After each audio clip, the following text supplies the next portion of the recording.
vidéo pour vous expliquer les règlements de base et les choses à savoir avant de venir vous présenter pour venir jouer sur le terrain. Première chose importante, quand vous arrivez, donc les animateurs arrivent vers le samedi 9h30, on demande aux joueurs d'arriver vers les 10h30 pour venir faire leur inscription. On se rend directement à la crypte quand on arrive pour faire notre inscription. On demande de ne pas faire de rassemblement à la crypte. Vous pouvez aller jouer sur le terrain et commencer à faire du roleplay. Quand vous faites votre inscription, on vous ramasse également tous vos objets. Et quand vous fermez votre fiche, à la fin de la partie, le dimanche à 14h, on vous demande de rapporter tous les objets qui appartiennent à Tanagar. Pour transporter votre équipement à votre arrivée, un 4 roues est disponible entre 10h30 le matin et midi et demi pour faire les va-et-vient pour aller à votre campement. Advenant qu'en début de partie, votre campement n'est pas propre, juste avertir l'animation. Également, si vous avez besoin de sacs poubelles, il y en a disponible à la crypte. Donc, on vous demande que si vous avez des symptômes de la COVID, de ne pas vous présenter sur le terrain pour éviter la contamination. L'utilisation de la sarbacane est maintenant interdite pour des raisons de salive et de salubrité.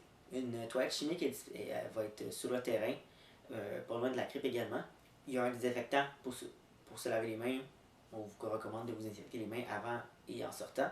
Également, ne pas oublier votre eau, votre nourriture, votre sac à couchage et votre équipement pour dormir, vos vêtements de rechange. Nous ne pouvons pas également réserver de bâtiments pour dormir à l'avance. Changement par rapport au jeu pour la saison 2022. Pour tout ce qui est les composantes magiques, chamaniques, druidiques et autres, ils sont disponibles sur le site web pour votre utilisation dans le jeu. Également, on a rajouté une règle par rapport au sort. On vous demande un délai de minimum 15 secondes entre chaque sort lancé. Le code de vie a été mis à jour, donc on vous recommande fortement d'aller le relire pour être bien à jour des nouveaux règlements de Tanagar. Donc, quelques changements pour l'année 2022 également, c'est le système de courrier. Donc, maintenant, si vous envoyez du courrier dans une zone sécurisée à l'intérieur de Simora, c'est gratuit. On a droit à 2 lettres par partie. Si vous envoyez une zone qui nécessite une protection à l'intérieur de Simora ou un envoi supplémentaire dans une zone sécurisée, ça coûte 2 listes d'argent. Une zone hors Simora, c'est 5 listes d'argent. Et un courrier magique instantané, on parle de 1 liste d'or. On recommande que les enfants soient couchés pour une heure raisonnable pour éviter les événements d'horreur la nuit. Maintenant, le mentorat doit se faire à l'initiative du participant. Donc, s'il vous manque des sorts, des habiletés, il est votre devoir de trouver un mentor, soit chez un joueur ou chez un animateur. Également, le chemin derrière l'animation n'est pas accessible aux joueurs, sauf à vie contraire. Pour ce qui est de l'égorgement, le coup ici fait partie du torse. Donc, si la personne a plus qu'un point de vie au torse, il ne meurt pas automatiquement avec l'égorgement, sauf si c'est une victime de l'habilité assassinat. Si vous avez un doute sur l'habilité qui a été faite sur vous, on vous recommande de le jouer et après d'aller vérifier avec l'animation si cela vous affecte ou une autre raison, mais on vous demande sur le coup de jouer l'habilité. En fond, si vous n'êtes pas sûr, ça vous affecte. Donc, quand on parle de malédiction, c'est un effet à long terme qui va affecter votre personnage de façon négative.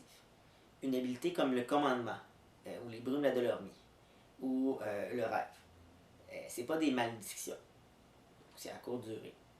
Comme le point précédent, dans le doute, vous le jouez, posez des questions par la suite. Comme on a expliqué, beaucoup de choses ont changé dans le manuel du joueur pour la nouvelle édition, donc on vous recommande fortement d'aller le relire pour être bien à jour. Mais on va faire un petit survol rapide. Pour les types d'armure, donc on parle armure de peau et cuir souple. C'est 1 point de vie par endroit où l'armure est.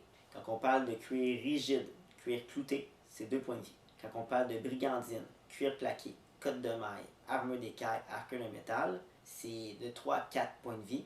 Si vous avez une armure sur le bras, sur l'épaule, mais qu'ici vous n'en avez pas, puis vous faites frapper ici, c'est pas couvert, donc l'armure ne compte pas. Donc les points de vie, quand vous arrivez à Tanagar, à mon habilité contraire, vous commencez avec 1 point de vie à chaque membre. Donc 1 au torse, qu'on explique tantôt, le cou fait partie du torse, à chaque bras, à chaque membre. Tanagar est un GN de type démembrement, donc si vous n'avez plus le point de vie à un bras, vous ne pouvez plus l'utiliser. Maintenant, vous aviez une arme dans ce bras-là, vous ne pouvez pas lancer l'arme à l'autre main, vous échappez l'arme au sol. Puis quand vous n'avez plus de point de vie au torse, vous êtes mort. Donc si vous avez votre armure standard, plus les points de vie au torse, ça s'accumule. Par contre, à Tanagar, on ne peut pas accumuler différents types d'armure. Donc imaginons que vous avez une cote de maître par-dessus une armure en métal, les points de vie ne s'accumulent pas. Vous prenez la plus grande valeur des deux armures.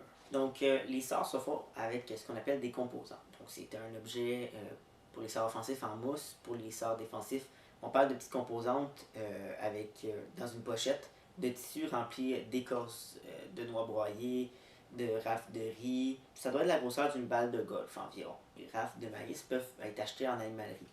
Donc, on utilise ça pour des raisons écologiques.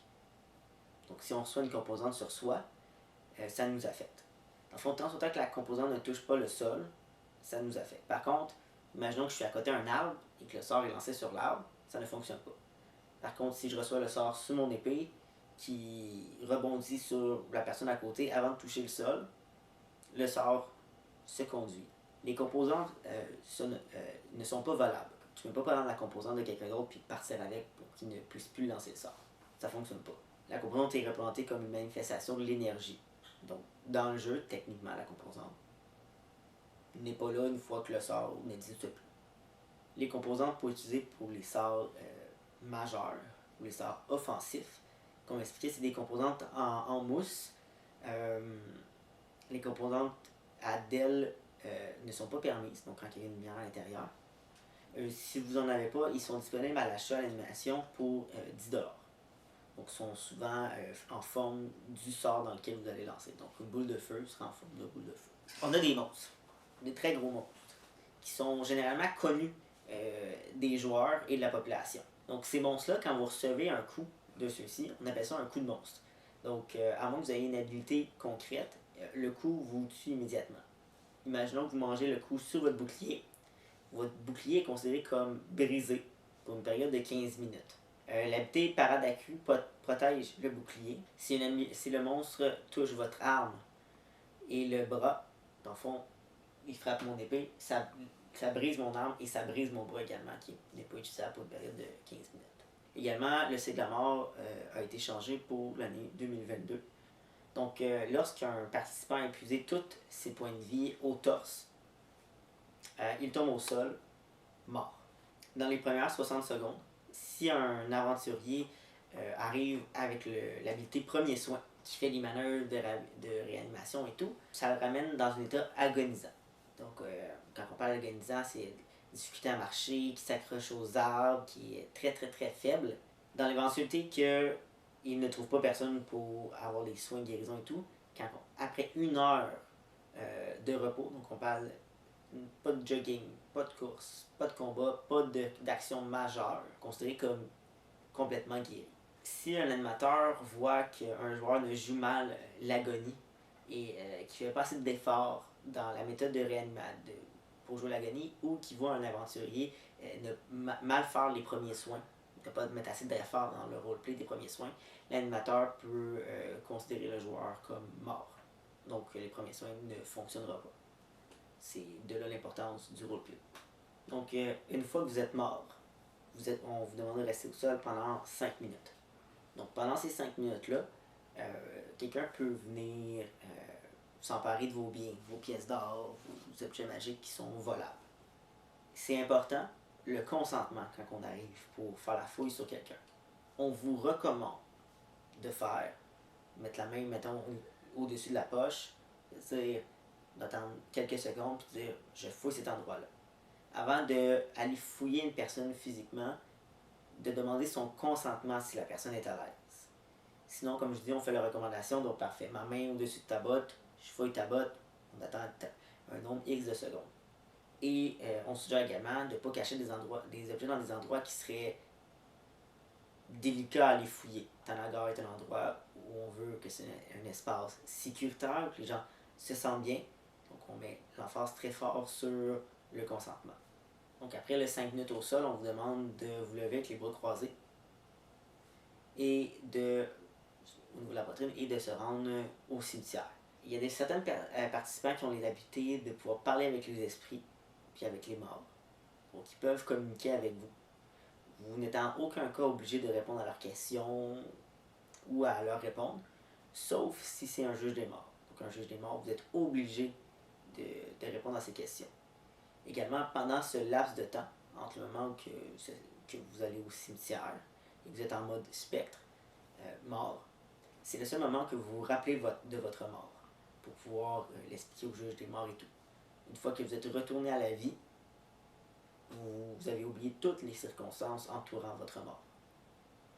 Très gros changement sur le cycle de la mort. Maintenant, quand vous arrivez au cimetière, vous devez de prendre une carte fin qui sera disponible et la garder sur vous en tout temps. Vous y restez 10 minutes avant de revenir à la vie. Dans le cimetière, vous allez à la rencontre d'un juge des morts, qui est un représentant du dieu Azraël. Donc lui, il prend votre nom en note et les circonstances de votre mort. Le juge pourrait vous retirer une carte fin. Quand un participant meurt trop souvent, il accumule trop de cartes, il pourrait se voir sa santé mentale en souffrir considérablement et avoir certaines conséquences à ça. On va se dire, les juges des morts, voir les mêmes visages souvent, ils n'aiment vraiment pas ça. Donc, une fois votre cycle de la mort fait, on ne se rappelle pas des raisons ou des circonstances de sa mort. On parle de 2 à 5 minutes avant sa mort. Pour des raisons de santé mentale, on nous fait oublier les raisons pour lesquelles on est mort. On fait appel à votre fair play là-dessus. Donc, les 2 à 5 dernières minutes, si on voit que c'est mal joué ou que certaines personnes en abusent, il y a des grosses chances qu'un juge des morts vienne vous rencontrer et qu'il y ait des répercussions en jeu. Comme exemple, vous vous battez contre un monstre. Donc, vous vous rappelez que vous êtes combattu contre, mais pas comment vous êtes mort dans le combat. Donc, un participant, un joueur qui est un aventurier qui revient à la vie sans avoir vu un juge des morts. Imaginons plus tard dans la partie, vous croisez un autre juge des morts. Le juge aura l'habilité de vous faire rappeler pendant cet instant les raisons de votre mort pour pouvoir lui en parler et peut-être avoir la possibilité que le juge reprenne une carte fin. La carte fin qui, je rappelle, est la carte que vous prenez au cimetière lorsque vous êtes mort, dans le fond, puis vous faites votre cycle. Donc on parle d'un maréchal, c'est un animateur qui n'est pas dans le jeu, qui va être présent sur le terrain, notamment dans des situations particulières où les règlements peuvent un peu varier. Le joueur ne peut pas interagir avec, lui parler ou autre. Donc il va être reconnaissable la nuit souvent parce qu'il va avoir un symbole qui est un cercle lumineux avec un X au milieu, ou le fabuleux chapeau en feutre jaune. C'est le meilleur moyen de reconnaître un maréchal lors d'événements. Donc, restez à l'affût avant chaque partie. Il y a des consignes spéciales qui peuvent être données par méthode écrite ou vidéo qui va être disponible. Également, si vous avez des questions spécifiques, particulières ou autres, on vous invite à envoyer un courriel à jeu@talangare.com. Sinon, vous pouvez poser vos questions directement lorsque vous faites votre inscription sur le terrain. Donc, sur ce, bonne saison.